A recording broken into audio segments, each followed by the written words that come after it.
இப்போ இருப்பியல் வாஸ்துக்கும் ஜென்ரலா ஒரு வாஸ்து பார்க்குறாங்கல்ல சார், ஆமாம். அதுக்கும் என்ன வேறுபாடு இருக்கு சார்? எந்த ஒரு சைட்டை நீங்கள் அணுகுனாலும் ஓகே, இருப்பியல் படி எந்த ஒரு சைட்டை அணுகுனாலும் முதல்ல டைரக்ஷன் பார்க்கணும். டைரக்ஷன் பார்க்கும்போது அது டெஃபினட்டாக வந்து ட்ரூ நார்த்தாக இருக்காது, கொஞ்சம் டீவியேஷன் இருக்கும். இப்போ வந்து மனையோட அளவுகளும் வந்து மாறும்.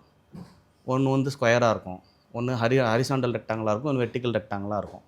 அப்போ வந்து ஒரு ஸ்கொயரான மனைக்கு ஒரு 50க்கு 50 40க்கு 40 ஒரு மனைக்கு நான் போய் டைரக்ஷன் போட்டு அதுக்கு சென்டர் பண்ணி டைரக்ஷன் அப்ளை பண்ணுறேன். நான் டைமென்ஷன் எடுக்கணும், அளவுகள் எடுக்கணும், டைரக்ஷன் செக் பண்ணணும். இந்த டைரக்ஷனை நான் அப்ளை பண்ணதுக்கப்புறம் எது ஆக்சுவலாக வடக்காக இருக்குது, வடக்கு சப்போஸ் வந்து ஒரு 20 டிகிரி லெஃப்ட்டில் திரும்பி இருக்குன்னு வச்சுக்கோங்க. அப்போ எனக்கு அது வடக்கு பார்த்த மனைன்னு சொல்லக்கூடாது, அதில் வடக்கும் இருக்குது வடகிழக்கும் இருக்குது. இதே நான் ஈஸ்ட் பக்கம் பார்க்குறேன்னு வச்சுக்கோங்க, எனக்கு வந்து அதே டைரக்ஷன் அதே லெஃப்ட்டில் திரும்பி இருக்குது அப்படின்னா எனக்கு கிழக்கும் இருக்குது தென்கிழக்கும் இருக்குது. அது கிழக்கு பார்த்த மனை கிடையாது. ஓகேவா? இதே ஹரிசாண்டல் ரெக்டாங்கிள் இல்லை வெர்டிக்கல் ரெக்டாங்கிள் வச்சுங்க, இது வெறும் ஸ்கொயருக்கு 2 டைரக்ஷன் வெளியே வரும்.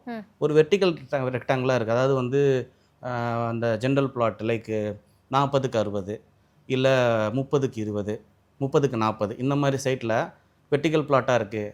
அப்போ அது வந்து ஒரு ஈஸ்ட் ஃபேஸிங்காக இருக்குது அப்படின்னு சொல்லி நீங்கள் போட்டிங்க அப்படின்னா, இல்லை நார்த் ஈஸ்ட் கார்னர் பிளாட்டாகவே வச்சுக்கோங்களேன், தென்கிழக்கு கார்னர் ப்ராப்பர்ட்டி உச்ச ப்ராப்பர்ட்டி அப்படின்னு சொல்லி வராங்க இல்லையா, அதுக்கே நான் டைரக்ஷன் அப்ளை பண்ணி போடுறேன்.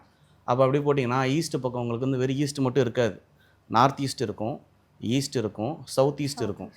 இந்த நார்த் ஈஸ்ட்டில் திருப்பி 2 டைரக்ஷன் இருக்குது, நார்த் ஈஸ்ட் இருக்குது, நார்த் ஈஸ்ட் இருக்குது.